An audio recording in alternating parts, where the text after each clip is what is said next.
thing is approval of minutes of November 16th. Make a motion, we approve the minutes on November 6th. Second? Any discussion? All those in favor? Aye. Next is addition to the agenda. I had one, and that's Park and Rec appointment. Yep. Aaron Berry. Are there any other, is there a second to adding that to our agenda? Second? Are there any other additions? Okay, all in favor? Aye. Aye. Next, communications. I had a good meeting with new Representative Maria Horn this morning. She did say there's going to be a couple of important meetings coming up about Sharon Hospital on December 3rd and 4th, so I will get that information out to the board and out to the community as far as what's going on there. I believe the Sharon Hospital Board makes some report on the state of the hospital on the 3rd, and there's there's some sort of meeting down in Danbury on the 4th, merger proposed of Sharon Hospital with a Western New England hospital group, which is some of the other hospitals in Western New England. So anyway, we'll learn more about that, and I'll get that information out to people. The other communication I got from a resident, just to let people know that the Cornwall Bridge gas station, the tanks are being removed, and that will take about a month to get new tanks up and running. So there is no gas in the Cornwall area right now. Also, Kent is going through the same thing. So if people are running low, they have to go Sharon, Salisbury, Canaan, Goshen are the closest tanks. Don't head south on Route 7 if you're running low.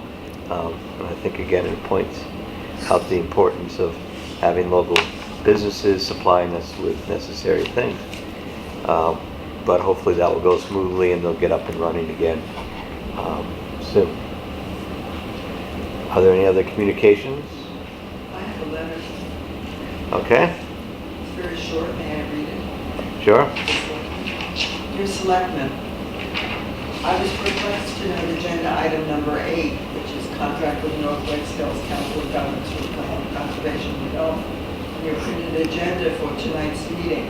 I could not recall much discussion around this topic at previous Board of Selectmen meetings, and a search of P&Z minutes disclosed only that the latest posted minutes were from October 9th. It is hard to rationalize Cornwall's need to have some outside group, in this case the COG, quote-unquote guide the development and writing of our plan of conservation and development, also known as Cornwall's 10-year plan. We know that the plan must be submitted to and approved by the COG before it becomes final. Thus, we are assured that any errors or omissions in a town-created plan would be remedied at that point. The extraordinary and extensive academic and literary talent in Cornwall would seem to be more than adequate to write our own COCAT. Could we not find a better use for $10,000 in town funds? It is common practice for government agencies to slide possibly controversial issues into a schedule or time slot when the public is focused elsewhere, such as now on Thanksgiving celebrations. Sad to see that our Board of Selectmen is apparently taking this approach. I believe that signing this contract is nothing less than outsourcing Cornwall's future. At the very least, this contract and the very need for it should be discussed in a public forum and not simply signed off on in a late evening hours of a pre-holiday Board of Selectmen meeting. Sincerely, Joanne Warshaw.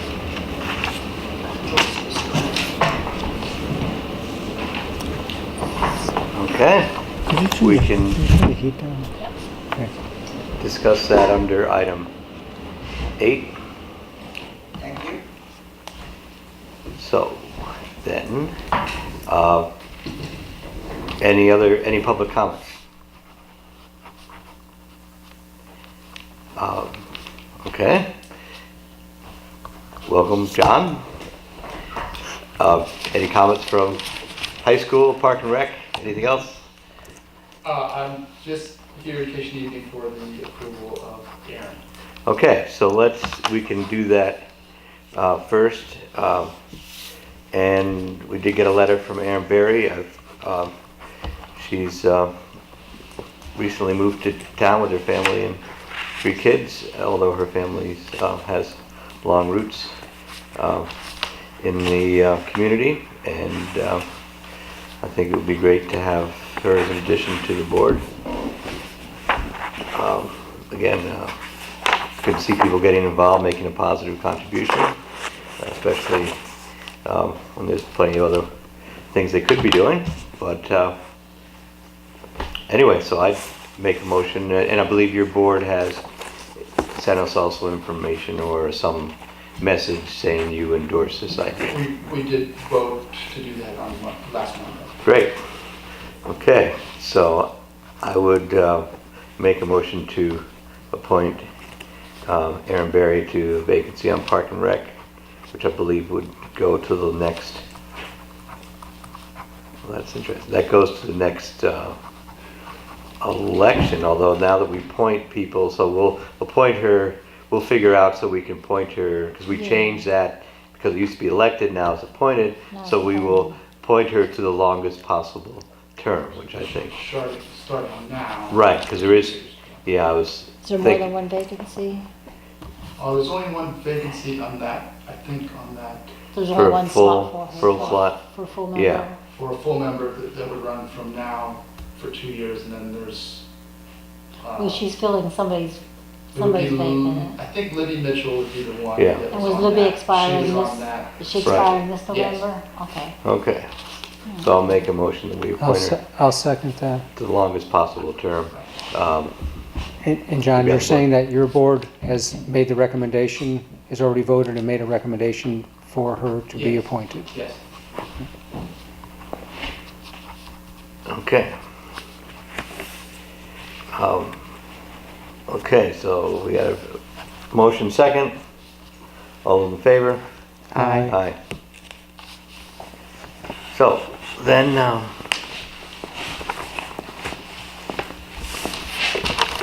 let's see. First thing is, I thought it'd be good to go over, as we are in our midterm, any the goals we set out at the beginning last year of our term, and go over what we hope to accomplish. There is, and I can just read what our specific projects that we were talking about last year. Collaborating with the Board of Education in assessment of process of the future education in Cornwall. Evolving in the town plan process with planning and zoning. West Cornwall sewer project. Parking at the Bend. Improved internet access. A crosswalk in Cornwall Bridge. Bridge projects. New docks at Hammond Beach. Town building inventory. Other projects to be announced. So just going down this list, the Board of Ed did have a process last year that went through and evaluated structure and future arrangements at the school, and I think we all participated in that. There is going to be another meeting, I believe December 6th. There is a group of students from Hotchkiss School that are working on evaluating options for the school, getting background on the issues of declining enrollments in rural areas, and they're going to make some presentation and lead some discussion on December 6th. So I think the school board still, I mean, they're not directly working with the school board, but I think the conversations continue, and the school board's been pretty good about involving people in looking at the future of the school. And as we know, the enrollment has gone up substantially this year, so that's good. And it's settled matter at this point, but I think people are still thinking about it. And I think we can say that we have been involved with the process. Again, with the town planning process is underway. I've sat in on a number of committees that have been working on various parts of the town plan, and I think that's all going ahead on schedule. And there's going to be a meeting on that on January 20th. That is, again, a public meeting, as are all planning and zoning meetings, and people are welcome to come hear about an update on where that process stands with the various subcommittees. Then the West Cornwall Sewer Project. It's my feeling that as we have checked off quite a few of these other projects, that probably will occupy a lot of this board's time in the coming year. I stated at the last meeting, the sewer group, that I would like to see, if possible, the board help the study group come up with something to present to the town within the next 6 to 12 months, and work with Steve McDonald to come up with some more information on the site, on the costs, on alternative systems, and be able to present a lot of information to the town and get a sense of the town where they want to go with this, at least at the current time. Because I think the committee's worked hard, and it's probably time to get more public input on where the town should go with this project. So I just said that at the meeting without consulting the board, but I think you both have been very good on attending almost all those meetings. Priscilla's on the committee. But do you agree with that being somewhat realistic? And I think after a while you have to stop talking and start voting or do something to get some sort of consensus or some indication on where the town would like to sit on this. Yeah, I think that's a reasonable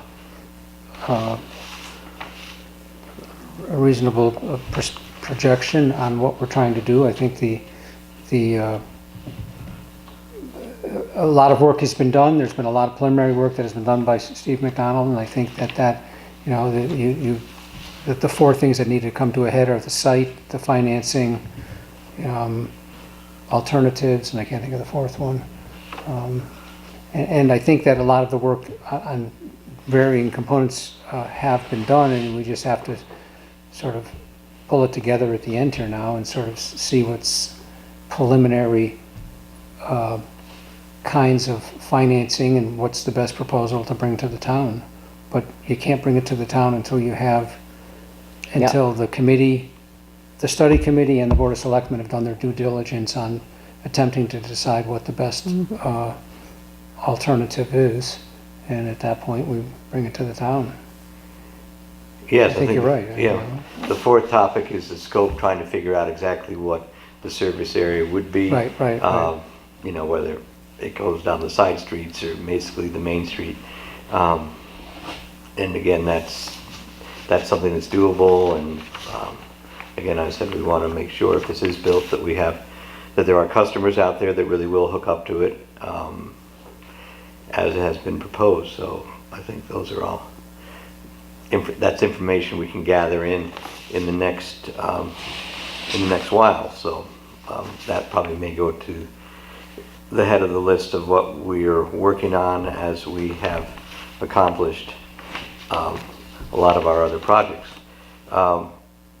Speaking of which, the parking at the Bend that program was accepted unanimously at a town meeting this summer, so that's set to proceed in the spring, get a better construction season going, so that hopefully will move ahead, provide more parking and access to the river in West Cornwall.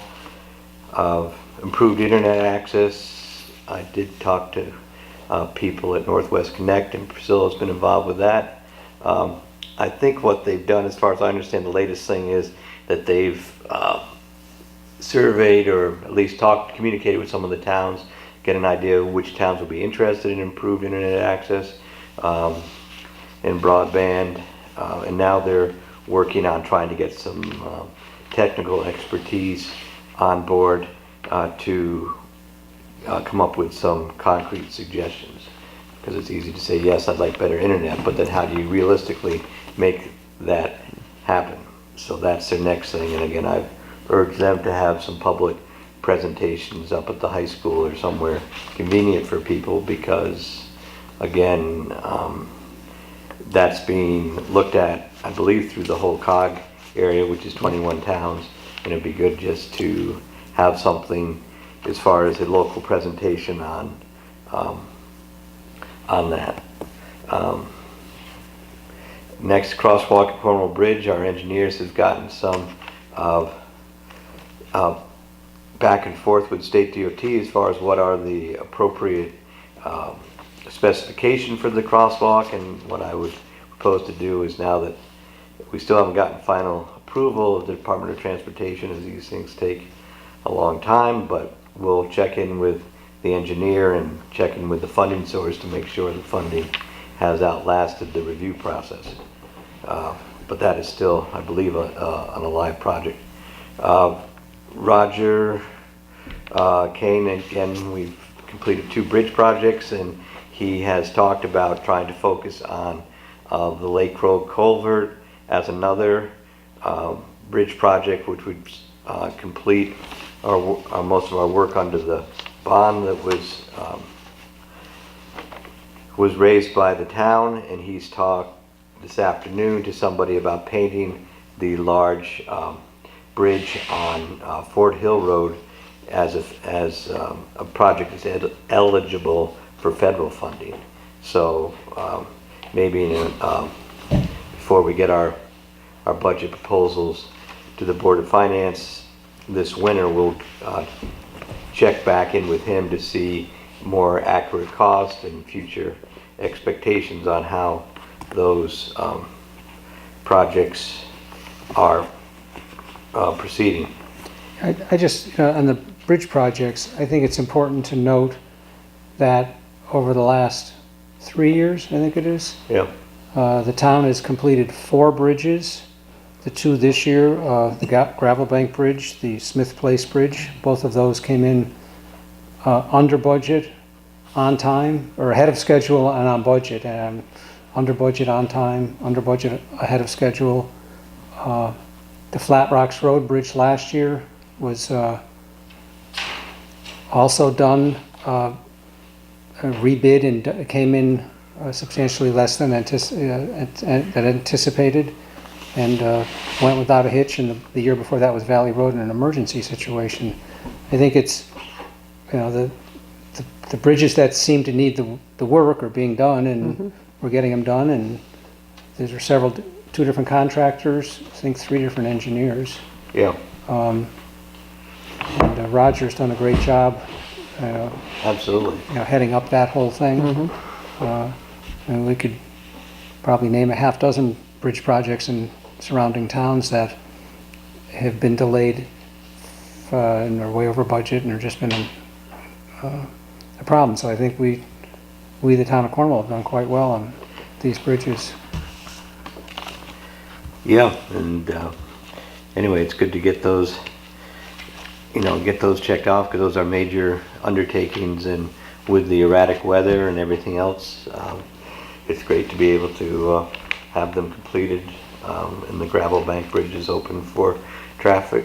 One thing he did do in response to citizens' concerns that the guardrail on the Smith Place Bridge wasn't high enough, he's gotten some specifications to upgrade or extend the railing, to put a handrail up there to keep people from having problems as they cross the bridge. So that should be installed when we get the materials. It wasn't particularly expensive, and he felt we could do it in-house to get something to address that concern. So again, that's beyond what the engineers called for, but again, Roger does 110% on these projects, so we're lucky to be able to do that.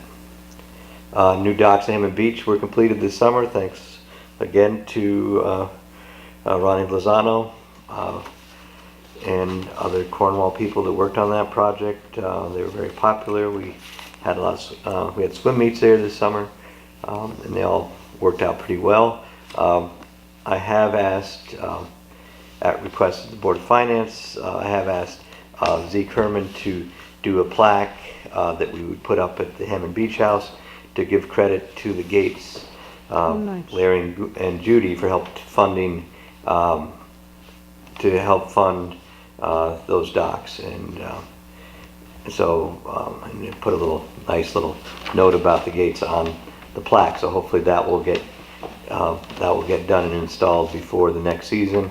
And we've gotten the kickboards out, and the town crews power wash them, so we should be good for next year. So again, that was done. To be done is the building inventory, which hopefully we'll get going on that this month with Jim Terrell, and has said some numbers and some projections for the Board of Finance during our next budget presentation. So, and I'm sure there are other things that we will be paying attention to, like Sharon Hospital, that will come up, or things that come across our desk here that are important to the town. But again, I think we've gotten quite a bit done with the help of many different people to keep things going along and getting accomplished here. So anyway, any other thoughts on where we're at, what we should be doing, other things coming up? Still there are things that aren't finished, but there are things that are finished, which is nice. Okay, so then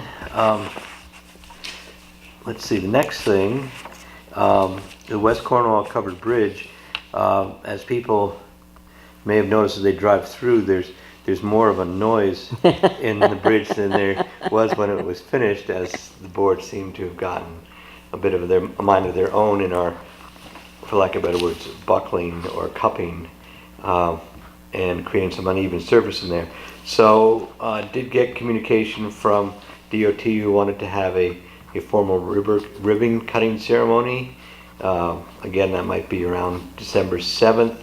We did alert them that the floor was looking a little bit uneven, so they were going to get back and see how that would impact the ribbon cutting.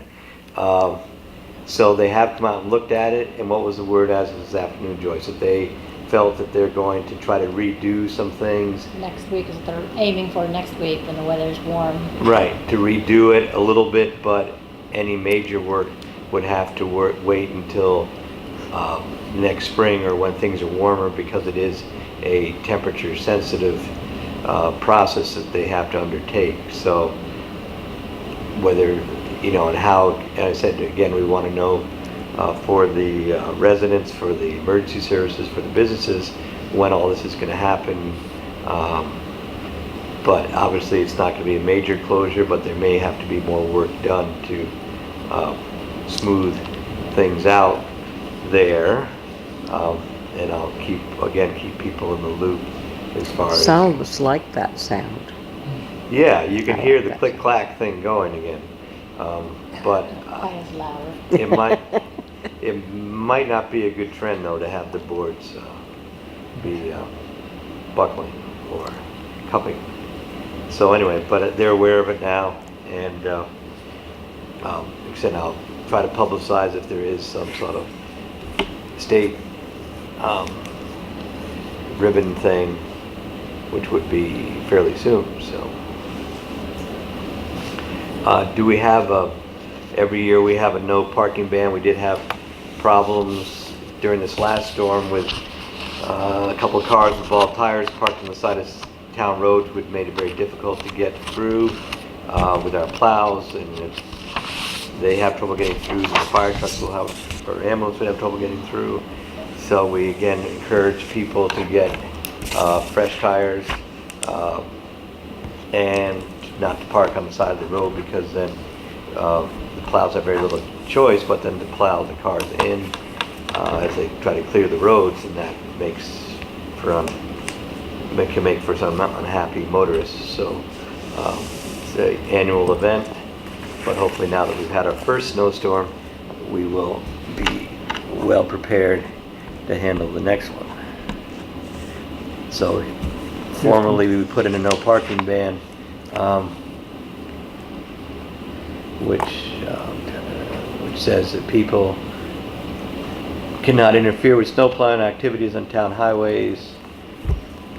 It can happen at any time. It includes setback plowing, clear weather, which means they may push the snow piles back, and we define this as keeping your car at least 6 feet from the travel or paved portion of the highway. And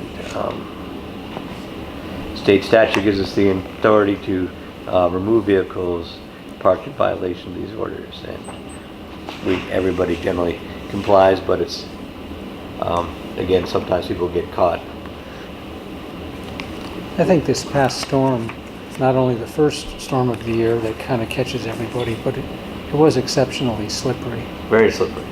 Yeah. Yeah. Tough, and a lot of hard on the equipment and hard on a lot of things. Do we need to make a motion for this, or do we just sign it? Just sign it usually. Do you know? And Joyce will circulate this to Motion the can't hurt. um, I'd make a motion to sign it. I'll make a motion that Circulate. we sign the no parking notice from December 1st until March 30th. December 1st, 2018 to March 30th, 2019. Second? any discussion? All in favor? Aye. Aye. And then I'll post it around town at the legal places. Okay. Do you want a picture of that, or do you want a picture of it? Yeah, sure.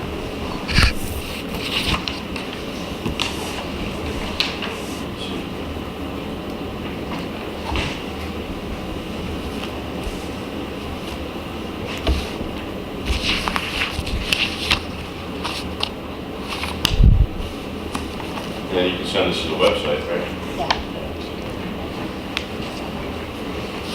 What's the March date? March 3rd. 30th. Okay, thank you.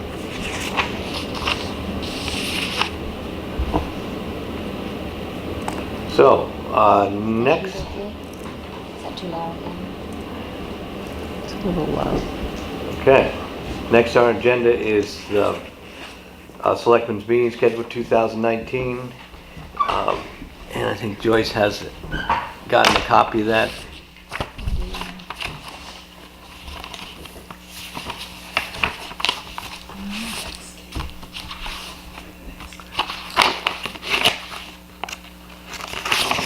That was the copy. Legal holidays don't interfere with us this much. This is where the legal holidays are, and The only one of the ones is out of or that's different is the second meeting in January, because I will be away on this, whatever that would be, Second. on the 2nd. The first is the Tuesday, so, yeah. Right. So we need to kick that back to the. And then you wanted to change from the 15th to the 22nd? Right. What's the 21st? Is that President? No, Martin Luther King? That's Yeah, the Martin Luther 21st King. is Martin Luther King. Right. So you want to be on the 22nd, that's fine with me. Great, because that actually is one of the months with 5 Tuesdays. Mm-hmm. So Yes, it And- is. Joyce has us dodging the legal holidays. and the two Jewish holidays in in October, we seem to miss those. Those are on Thursdays and Wednesdays. There's We do 'em, Passover. Passover in March or April. I don't have my calendar with me that far. Let's see, I think I just did March. That's the only other Oh, one I that's should not have on the this front, wait a one. minute. I've got the front, I've got the holidays. Put the glasses on just so.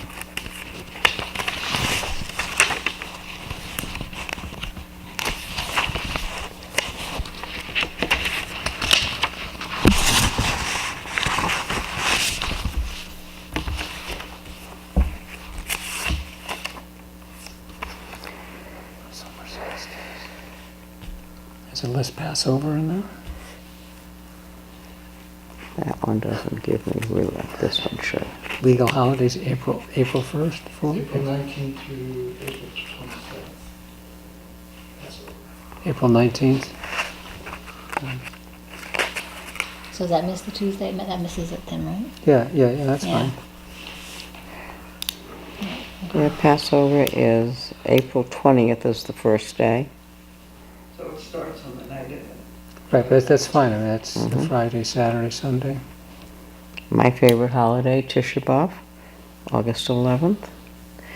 Rosh Hashanah is September 30th. Yom Kippur is October 9th. Okay? So we're good? So you're good on those, you missed those. Good. Yeah, that looks good. So it's not hitting any of those.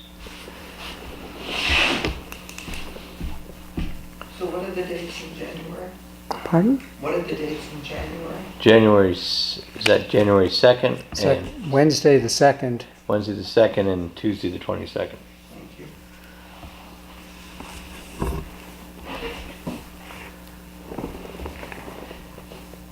Okay, so I'll make a motion, we adopt the schedule as proposed for our regular meetings. We'll probably have special meetings in between there, especially in budget season, but at least that will let the state and town clerk know when we're planning to meet. Second. Sounds good. Any discussion? All those in favor? Aye. Aye. So right on schedule is Kate Frygang to update us on Sustainable Connecticut. The concept is getting some talk around, and she's been busy with a cardboard presentation, trying to make it coherent. Sorry that's not going to be able to see it on the camera, but the selectmen can see it. Yeah, still a little. Oh, can I do it here? Sure, maybe put it right on that tabletop. You know, it's Yeah, so maybe okay you if just you gonna- can't read it in a way. Right. Because I'm making it colored and conceptual. And, Right, so, let me just hold it for a minute. Okay, so you got the introductory paragraph, but for the people who are going to be seeing this, I'll reread that paragraph. So the sustainablecT.org program is a list of actions compiled by hundreds of Connecticut people, mostly town workers, town staff, and facilitated by the Sustainability Institute of Eastern Connecticut State University and the Connecticut Conference of Municipalities to create a master list of best practices and resources to develop resilient towns. Resiliency is based on communication, resources, structure, and human energy. This program is a process to examine and enact practices that will build the strongest towns. The actions are to be customized according to relevance and reported so that others can share their experience and expertise. There is a point system that has proven beneficial to those who want that kind of structure and incentive. Overall, Sustainable CT is built to support and inspire. And I encourage people to dig into the actions and read to the end where the funding resources and benefits are listed. There are many opportunities there, and I hope that our different committees will find opportunities that will fit their current challenges, and that they can then share their successes with the overall group. What you're seeing here is a printout of the manual that's given at sustainablecT.org, and it represents our involvement and our progress. The blue lines are 10 categories.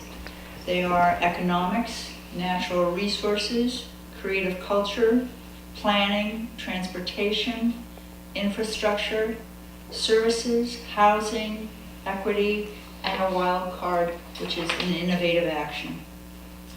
The color coding that you see I gotta read it on this side. The color coding that you see is yellow has potential. It's something that we might be able to do. But the orange are things that in fact are in progress in town. So we have quite a bit of orange, as you'll see. The green are things that I've submitted, but they have sent back suggestions for revision. So they're sort of a little farther down in the process. And the purple are things that I have updated for points. They may not have been reviewed yet. And then the pink is done. You don't really know if you've gotten the points yet till the awards are given, because you're kind of jumping into the point system then. So that you'll see that the last category, the last has no red in it yet, because we really haven't gotten an award. Anyway, so let me go over the different sections and tell you about the progress a little bit. So in the economic development, which is titled Thriving Local Economies, we do understand our geography, so we are looking at areas for development in the Conservation Commission. We have been doing this map of what's good to develop, what's not good to develop. There's also an understanding of what brownfields are, and we've pretty much taken care of most of our brownfields. And we've also done a pretty good business inventory. But what we can do is support our businesses more. We can set up a business-to-business support system.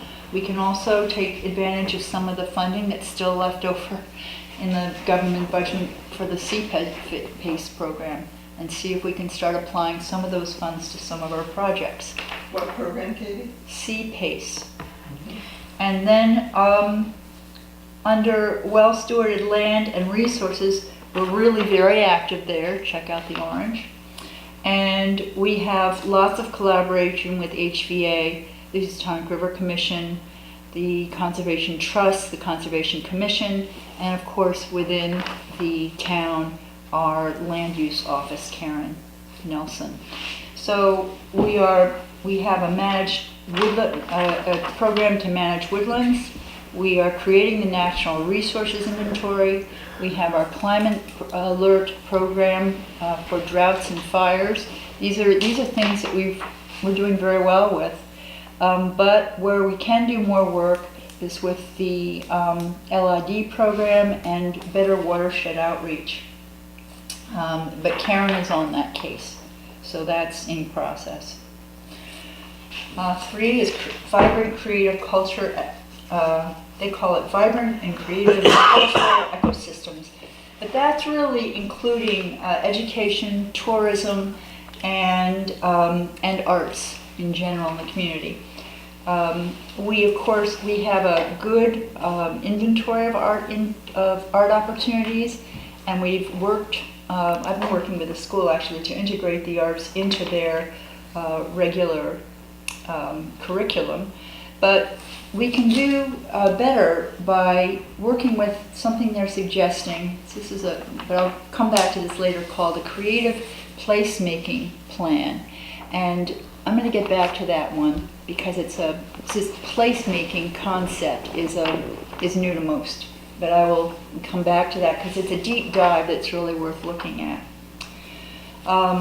In planning, we have been developing our agricultural friendly practices, and we've streamlined our solar permitting process. But we can work more on bolstering sustainability and our POCD, which we are in fact doing. Under transportation, we really don't have a lot of opportunity there, but we have been managing our parking and our public transit. We could probably work more with some looking into behavioral patterns to develop a smart commuting program.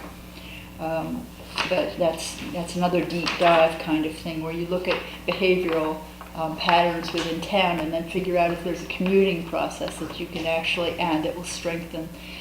That could be very helpful. In terms of infrastructure, we are doing quite a bit, as you know, years of that. So that's down here and a little bit on the top. that we have been benchmarking our energy use. We have a program for reducing energy use. We have a municipal energy plan, and we have active energy, renewable energy campaigns. But we could do better in that we could make our energy plan a little more tangible. It's been done, but we haven't really picked out things and make them into a program. We could be monitoring our net zero town offices and building a credit there. We know we've done the work, but we don't really have the numbers to be able to report it. They're asking for a LEED certification, which is something beyond what we're going to do. But I think if we have the numbers that say we have reduced our energy, we have made these improvements, and it's in fact making a big effect, I think that's worth some points. Because we're just not, our building's not big enough for a LEED project. Anyway, so that's infrastructure. Then in terms of public services, we have excellent communication, communication with the Cornwall Chronicle, and we do hold sustainability events, but we can be more vigilant in terms of discussing waste management and how that works and what people can be doing. I think a little more public outreach in that area would be helpful. In housing, we need to report our needs assessment and affordable housing options, and also benchmarking the energy use of our affordable housing would be useful actions for us to do. Then this one down here of equity, this is sort of a new wrinkle that they have. And what that is really a behavioral analysis of all systems within the town and how to make sure that all different groups are being used. And that's something we're studying and we can make use of too. It's a sort of a modern technology I think we could use. Then under wildcard, we have beginning ideas on green burials and also some ideas of working with town to town, combining town efforts through the COG. That's another one. And then thirdly, I've actually suggested that there be a wild card for each section, because the small towns I don't think are really accommodated, and I think there should be an opening for our own innovations in those different sections. So that's the report on what we do. It's a lot, but it represents a lot of actions that are mutually supporting, and enhancing that support makes us more resilient, so we can address our pressing issues such as economy and housing and attracting new people. By helping each other, we can develop that mutual support.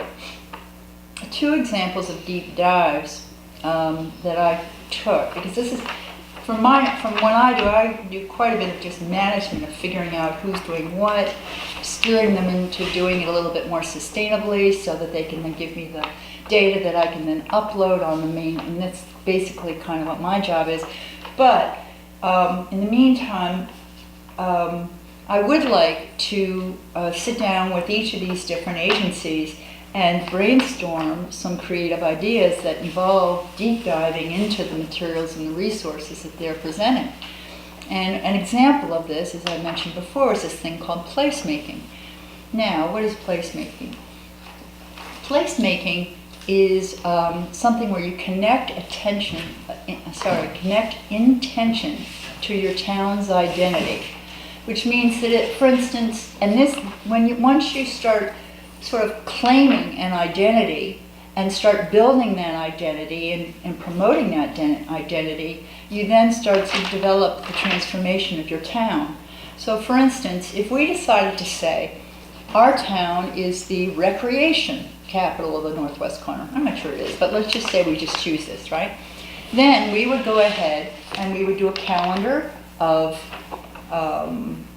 when the kayak trials are, and when the ski thing is open, and when we have special bike races on our new bike path, and and we just start doing this and we label it. You start to sort of claim this identity, you enrich it, you start to promote it, and in that way you draw people in. And the identities, I think I'm making it clear that the idea of the stronger your identity, the more of a magnet you're creating. And so that's a benefit thing. And this is all within this concept of placemaking. And they have a whole section on placemaking and resources and grants for how you can do more of that. So that's an example. We could do it with our arts. We could do it with, we could create a social square. Or a public square that has, because they were talking in the materials, they're talking about designating an area for something. So if you have like an arts area, or you have a recreation center, or you designate a center, that also helps build your identity.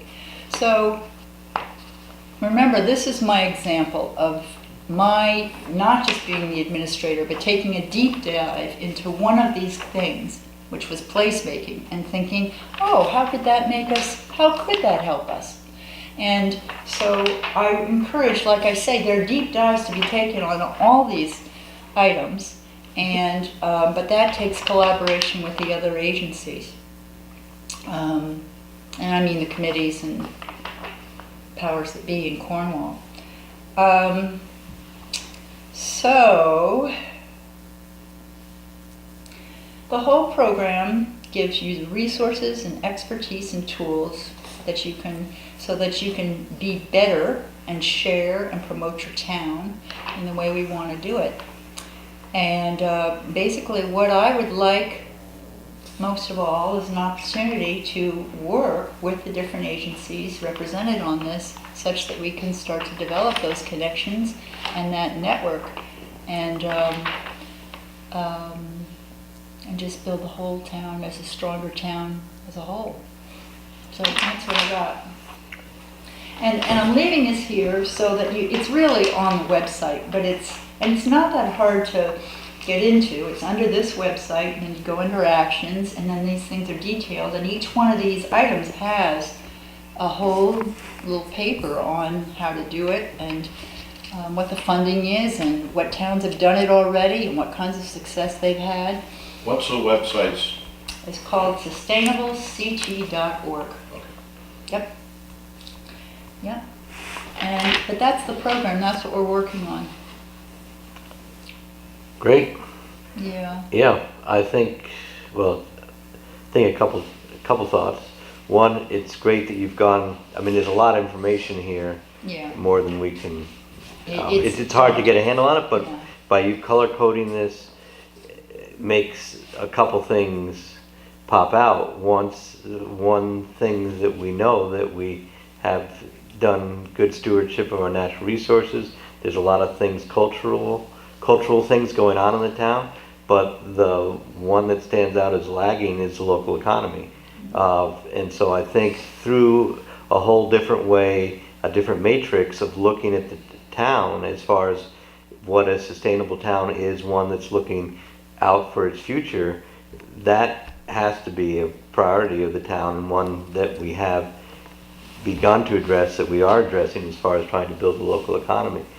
My second thought is it would be good, and it's not my party, but when the planning and zoning gets together and starts talking on 20th of January about the plan of conservation development, I think that it would be good just for you to give the 5-minute little talk that you just did, if they have time and whatever. So I I'm think, on their agenda. yeah, so that's great. And the third thought too is, I know the Economic Development Committee does have a social media presence, and again, trying to refine that message, what's unique about Cornwall.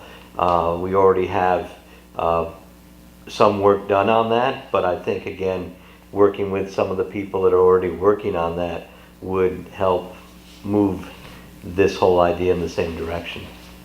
So I think again, we're partway there on some You things. could and help me Yeah. work into their schedule. Right, so I think maybe some winter meeting, maybe again, deal with that section as an agenda item, and again, that would bring in some more resources to help us what we're doing locally. So again, it's great to have this all sort of looked at, and you know, there's a lot of figures and surveys and people ranking towns and different ways to look at your town, and everybody has their own opinion.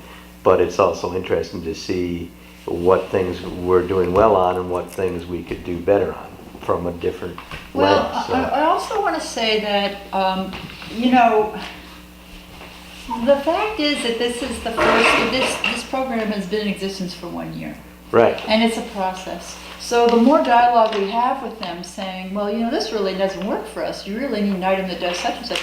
They're really looking forward to having that back and forth so that this whole thing is developed, so that the actions can be more usable by more towns and things like that. So this is not a done deal. This is just like a starting format. And I think it covers a lot of real high points. Even though we may not do it that way, it covers a really great network of high points. Yeah. I think also one thing that's interesting from a regional standpoint is there's like a half dozen towns that are doing this, and they range in size from Cornwall to Torrington. So they're looking at trying to advance some of these same aspects, and so in somewhat different ways because of the scale. But it's interesting to see there is a lot of overlap, and the more we can get on the same page as a region, the better off we are, because you know, if we're all doing well, we're better off than if we're not. So and again, people may have initiatives in Torrington that will be beneficial here and vice versa. So all good. Yeah. Thank you. So anyway, we'll look forward to keep it And I'm going. just going to leave this, and It's when available. you have your Right, committee people come in, they Right. can look at it right there and see how they fit within the whole thing. And you'll have it in January. Have what? Have this at the meeting in January. Actually, with that one, I was going to take this piece and enlarge it, because this is Okay. economic, and just so that they don't have to, I was just going to, So they don't squint. well, and they don't get overwhelmed or something. Right. But I think it's also good, it would be good to have that there, so if one of these subgroups is working on cultural things, or they're working on natural resources, they can see where these things are at. Okay.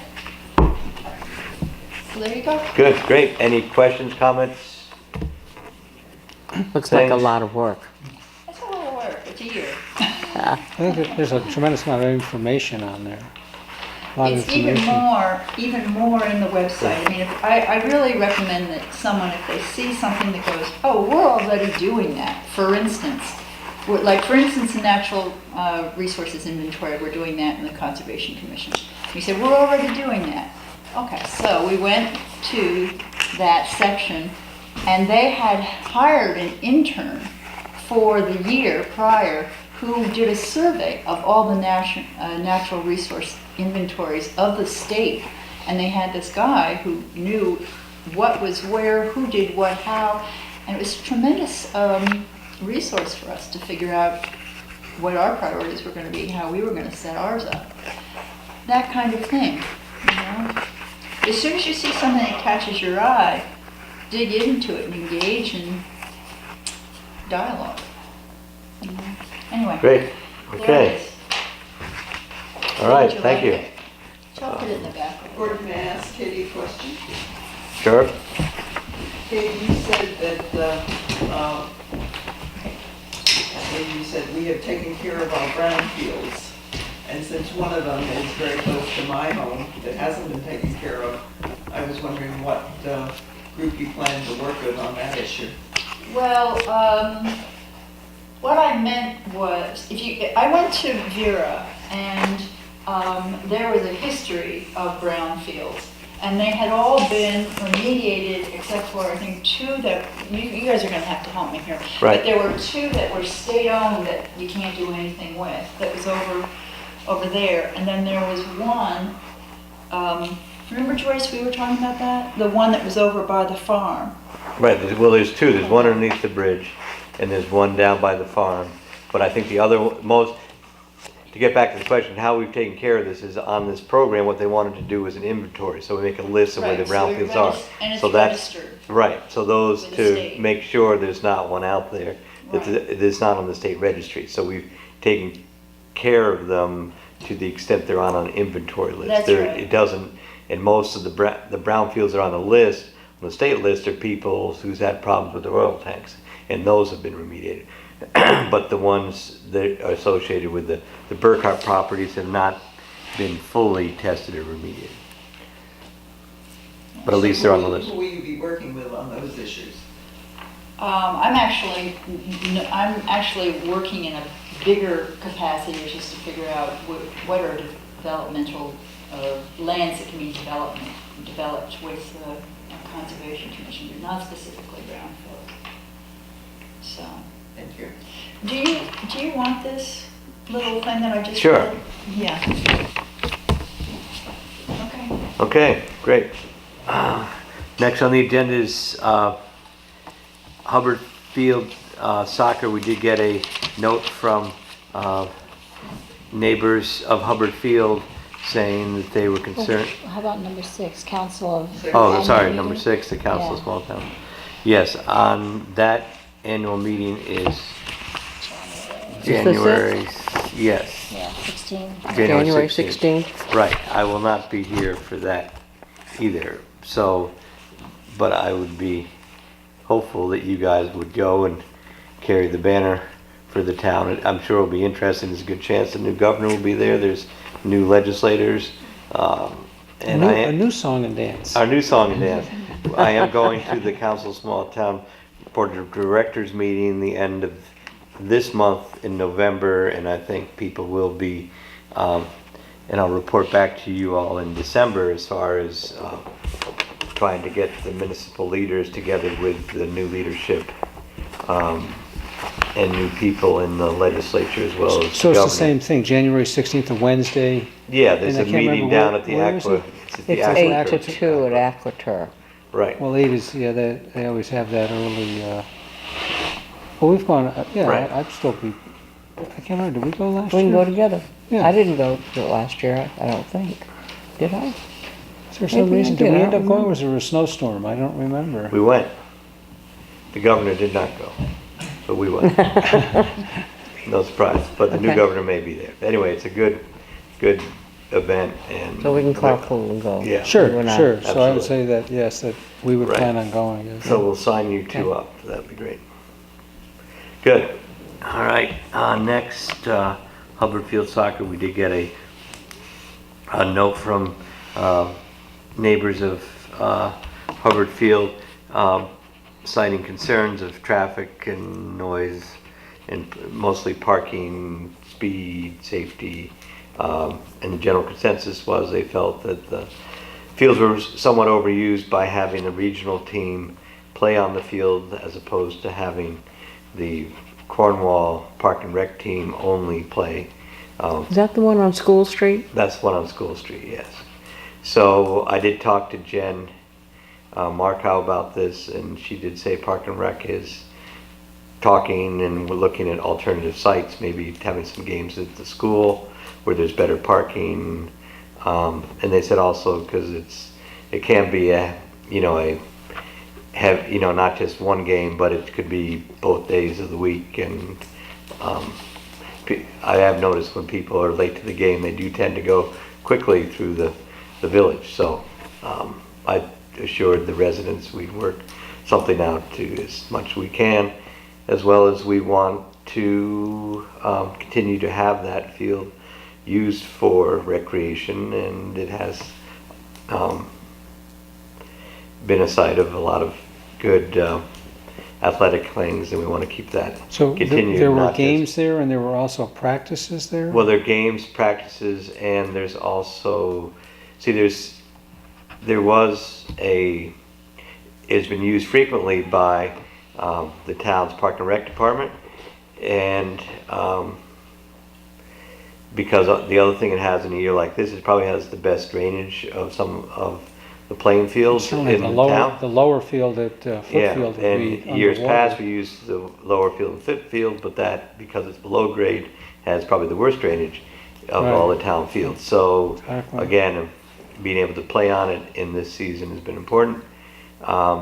And difficult because of the, Yeah, so it's been a challenging season, but also several years ago, we did agree to host the latest is what is it, Northwest United? What's the latest? Northwest United, yeah. Yeah, Northwest United, which is a regional soccer program which has Cornwall kids participating and probably has a lot to do with the success also of the soccer programs at the high school, and does bring young families to town to enjoy what we have here.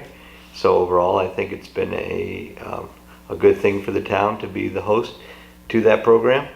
But again, overuse can present its problems and issues. And so I don't know, do you have any thoughts on the whole process, John? I mean, Well, we've started a discussion with the school for the smaller kids. That field, it hasn't been used for soccer much, the outfield of the baseball field at CCS, over the past few years. And in fact, we've removed the full-size goals that were there and replaced them with, I believe they're the 18-foot goals, kind of medium goals. yeah, But the age groups that we're looking at are the younger kids that we're using Hubbard Field. U10 and U8, I think, is mostly what we use those fields up there for. And, or down there from here. And like you said, what we were doing is we had Park and Rec going in the morning, probably 2 back-to-back games at 9 o'clock and then 11 o'clock game or something, or 10:30, something like that. And then Northwest United would come in at 12 or 1 o'clock and have a second game at 2 or 3 o'clock. So there were there could have been 4 games in a row, back-to-back, and I think that's probably where if they're there all day and there's people overlapping, so one game's ending, the other game's just beginning, and so there's 2 groups of cars there. So there could be up to, there's 11 kids on the field. You're talking 20, 30 cars for each game. So I think that's where our problem was. So my thought on it is, first of all, don't put back-to-back games. Put some space in between them, whether they're Park and Rec or Northwest United. And secondly, what we're looking at, and I already started conversations with CCS to where we have adequate parking. It would work for what we're trying to do. We have to do some bathroom situations there, but we can figure that out. right. And have you sent this letter off, or at least made Northwest United aware that things are? We're in pretty frequent conversations. Right. So Good. they know that we're looking at some other options. And I think that it's not going to really matter. I think that the field if we can use the CCS field, it'll be a good solution. It's probably flatter. We have a big hump in Hubbard Field where there's an old foundation or something that Right. is actually not the Historic best, site. It's Yeah. not the best soccer feature. Gives you an advantage if you know it's there, though. And you have overhanging trees on either side too. Right. Absolutely, it's not that bad, but it's not perfect for the game of soccer at travel level, I guess. Right. That's a solution that we're looking at, and we started that conversation. We just have to keep working with CCS and figure out what makes sense. Great. But I would just say, as somebody who drives by, I thought it was amazing how well they parked off the road. I mean, there seemed to be a lot more traffic along Route 4 when we just had our own teams playing there. These people seem much more respectful. I don't know about the Hubbard Field, but the one on the road, I just thought you'd gotten very good compliance from people. And as somebody who just drives past, I thought, gee, what a good decision this was. Good, thank you. Great. Okay, so that's good to hear we're working on things there. Next, number 8 is contract with Northwest Hills Council of Governments Plan for Conservation and Development for Cornwall. Again, this is an issue that's been well researched and discussed. Going back in time, every 10 years the town has to do a plan of conservation development. There was a big program at the school last year kicking the process off. The planning and zoning has 5 subcommittees that are working on this program, and they are working at different speeds. But I think for quite a while, at least a year, the Planning and Zoning Committee has felt that they will need some technical help in addition to the formal review by the Council of Governments, that they need some help pulling everything together to make sure the plan is integrated and flows in a way that's coherent. So you have a plan of conservation and development. Some people may feel those goals are not compatible. Some people feel those goals are compatible, and you could have certainly things in some sections that contradict things in other sections. And I think it's important, as these are 5 independent committees, and I think it's been the goal of the committee to have a coherent plan that is consistent and that isn't 5 individual plans, but is something that has some unity to it. So with that in mind, they did request the town put aside $10,000 last year for this year's budget. So that was done last May. I believe the chair, David Colbert, had gotten an estimate from the COG or from that would cost about $10,000. So this discussion of using people at the COG has been discussed for months. This contract was, I believe, approved by the Planning and Zoning Committee, and so it's upon their recommendation that we sign this. Again, this is not being done with any contrary to this letter. This is not some devious thing to slide this in before people's Thanksgiving dinner. More, it's something to keep the process going. I have faith in the COG, in their abilities, because they do have experience in all these towns as far as these issues we're facing. And it has been said at the subcommittee meetings that the plans will be written by the people working on this as Cornwall residents. It will not be written by the COG. The priorities that are here that have been mentioned are, I think, homegrown. The reports that have been submitted already to the COG by the economic group are fairly bold, and they will be reviewed by the COG as they have to be. But I think the priority, the final language, the approvals of what's in there will all remain with Cornwall people. So I don't feel we're outsourcing our future. I think the dedication of the people that are working on this process is huge to the future of the town of Cornwall. They're not going to give that up to anybody. They take their responsibilities very seriously, but I think they feel this helps get the process done in a economic and experienced fashion. So I would make a motion that we sign on the COG to help the planning and zoning with the process. Are you willing to entertain any further questions? I think there'll be public comment at the end, and we've read your But that's letter. after you voted for it. I think we've heard your letter. I have some more to say. I'm sure you do. So, is there any discussion from the board? Well, I'll second the motion, but I have discussion also. Okay, so let's hear from the board. I have a couple of questions, I guess. Typically there's money set aside, I mean, it happens every 10 years. Right. So I think 10 years ago, there was money set aside, and Yeah. and maybe Tom McGowan Mhm. was involved in it Mhm. substantially more than he is this Right. time. Yes. And maybe. And that's one of the questions that's been ongoing on the planning and zoning part, was that Tom's been the town planner and still helps out with the town plan, but he made it clear that he's not willing to take the lead, or he's in Right. semi-retirement. We're the only town he still works for.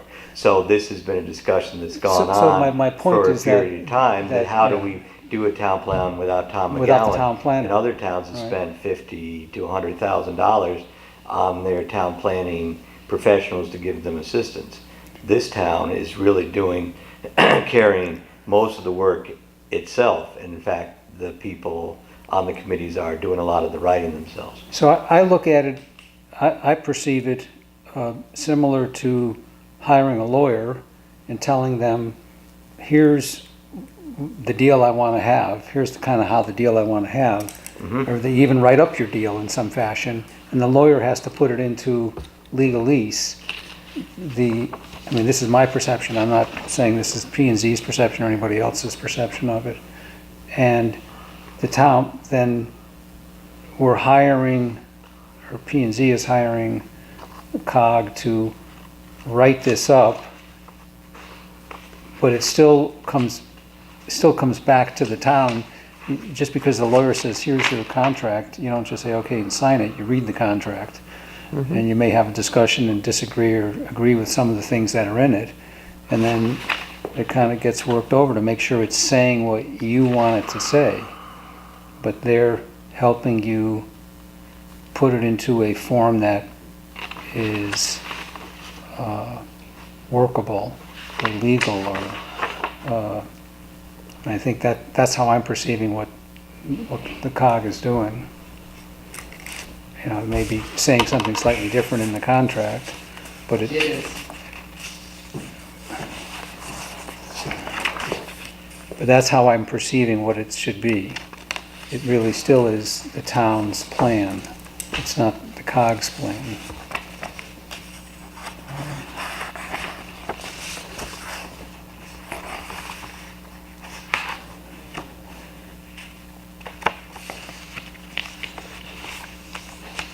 And we end up voting and signing for it because it's the Board of Selectmen that enter into contracts? We're spending money.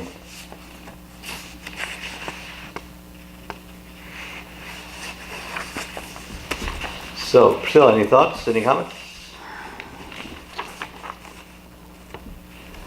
Well, you know, I've been going to the COG meetings for this last year, and I've learned a lot. I've become aware of a lot of things that I really never paid any attention to before.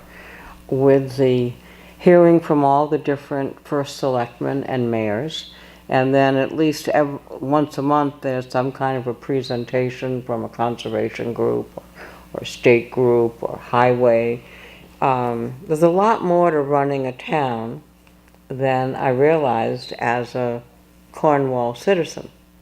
And I think they have people from COG, because they do this professionally, have a broader scale outlook than I certainly brought to being a selectman. So I think it's a good idea, because I think they have an overview that's very helpful, especially for a small town. So I don't have any negative feeling about this. Good, because I think it's important to see what is included with this, and the main thing they're giving the planning and zoning is technical planning services, which, as savvy and as talented as everybody in Cornwall is, it's important to have the technical services that are required to put in a plan. And these people are also able to do surveys, help facilitate meetings, and also advise them on strategies that other towns have done, best practices that are most likely to succeed, and assisting with workshops, these kind of things. So it's mostly, you know, technical support from professional planners, as opposed to writing and really giving the language to the plan.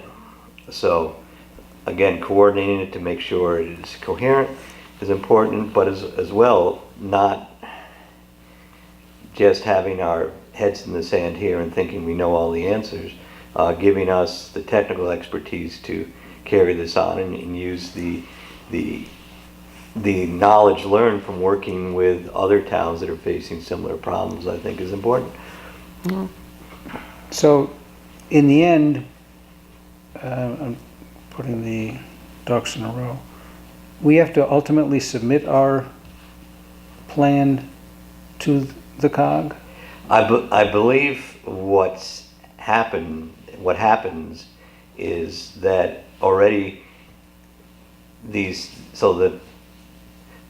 plan has been broken into 5 categories, which hopefully I can remember. One's dealing with the economy, one's dealing with natural resources, Housing? one's dealing with housing, one's dealing with youth, one is dealing with community resources, things like volunteer organizations and that kind of thing. So each one of those will have a piece of this. In a way, they will be, some may be longer or shorter than others. Some may have more details, more suggestions to make to them. So then, once the subcommittee does their draft, I believe by statute it has to go to the Council of Governments, which in another life was the regional planning agencies.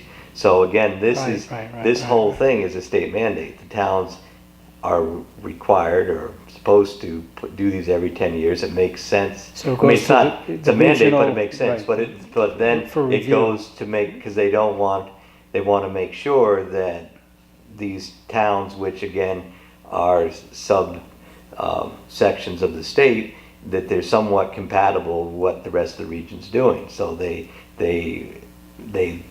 are required to submit their work as a preliminary way to the COG anyway.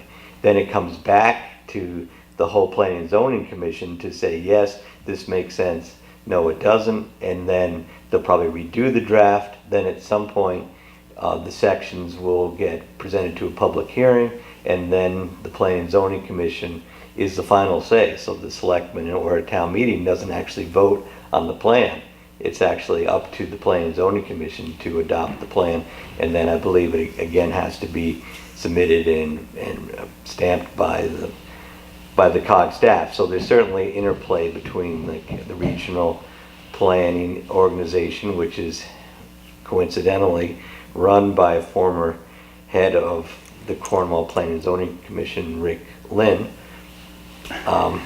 So anyway, it's certainly a Cornwall-centric, Well, he's been or Cornwall friendly. at the COG for 25 years. For a hasn't he? long time, for Litchfield Hills, which was merged Right, with right, ours. right. So right. whatever, certainly he's been a Cornwall resident for a long time.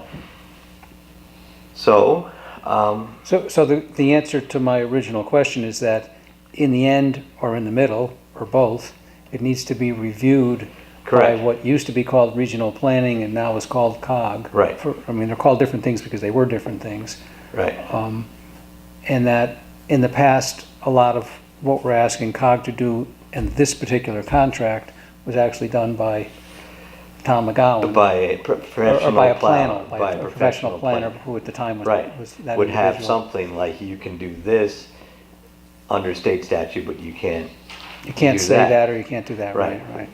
Okay, so that answers sort of my set of questions and how it flows and sort of what I remember. And I would agree that it seems that they are an incredible resource of information. Are they doing the same kind of things for hire for other towns in the region? Yes, and I'm not sure which towns those are. Some towns do both. They hire Planner? planners And then And they submit it to to the the, COG. okay. So I believe they have had, I don't know which towns, but I believe some of the towns have used their services. So it's, yeah, Right. Or you could be like Canaan and just write your own. Yeah, that's, Okay, other questions by the board? In the holiday spirit, Joanne, if you have some other comments to make, I will entertain them for several minutes, but not I'll try not For to long. be turkey then.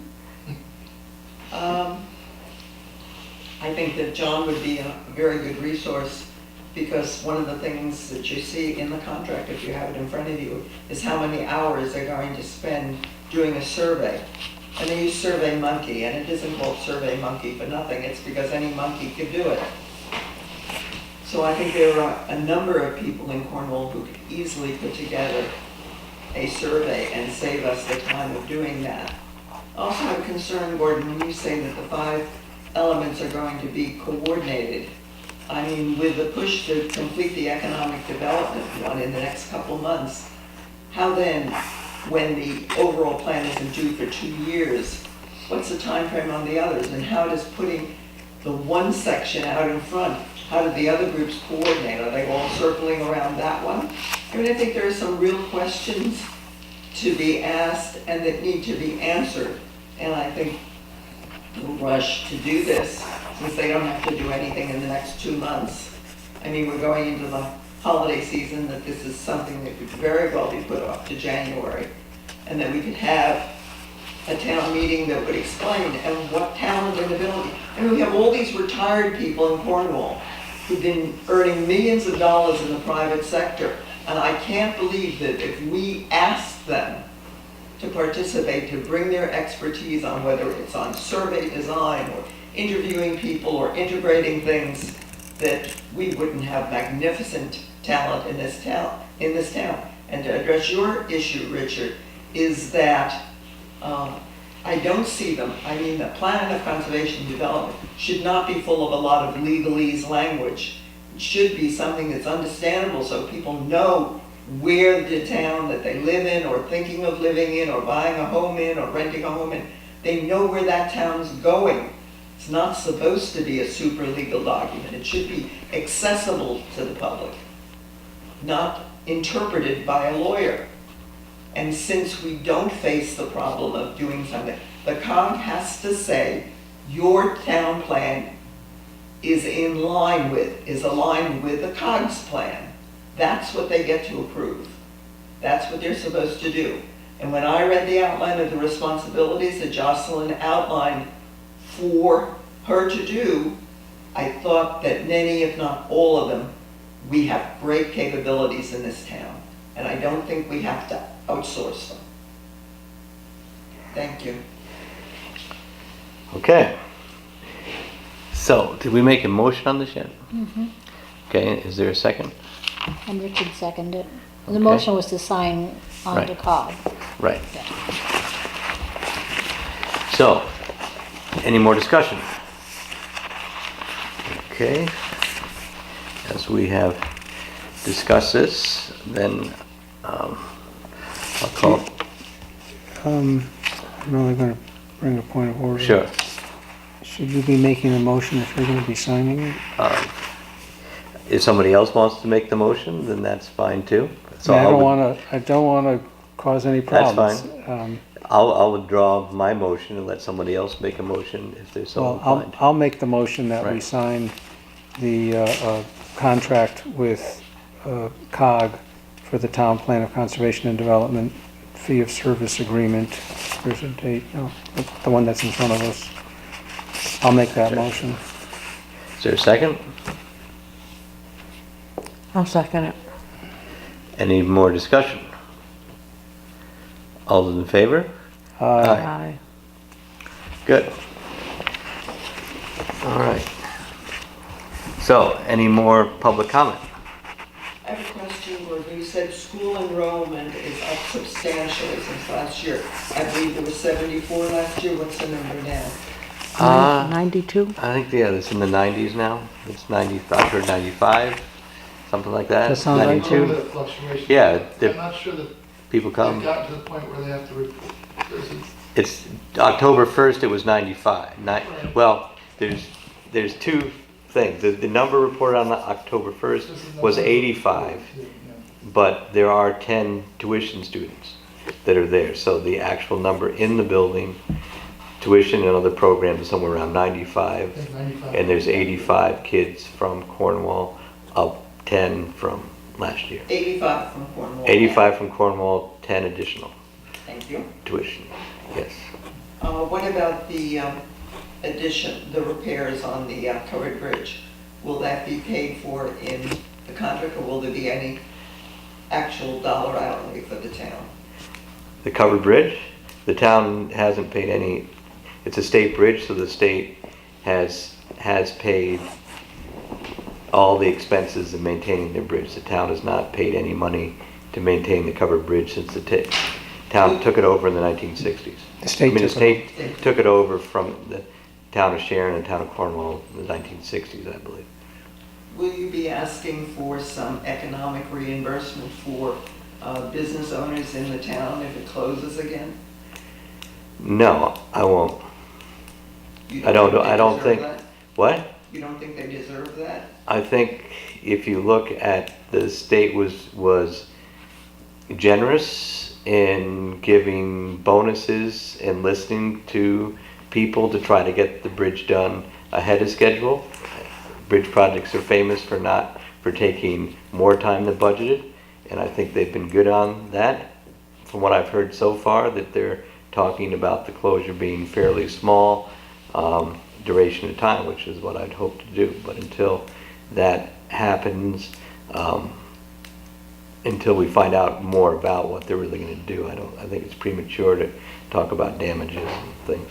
Okay, so then you'd also say it's premature to say that you wouldn't seek damages if it became extensive. I'm not going to sit here and go back and forth on everything that comes to mind. I'm not going to come out with statements of things that I haven't had the ability to think of before I come up with an intelligent answer. So, and this is public comment. The answer you gave was that you would not seek. I'm not going to any be cross-examined by you at 9 o'clock at night. Thank you very much. Are there any public comments? Or at 7 o'clock, or any other time I ask for it, and I know, you've told me already. Okay. Anything else? Wish everybody a happy Thanksgiving, and hopefully they'll have a good holiday. So, next we have bill payment and bank reconciliation. That's it, right? That's it.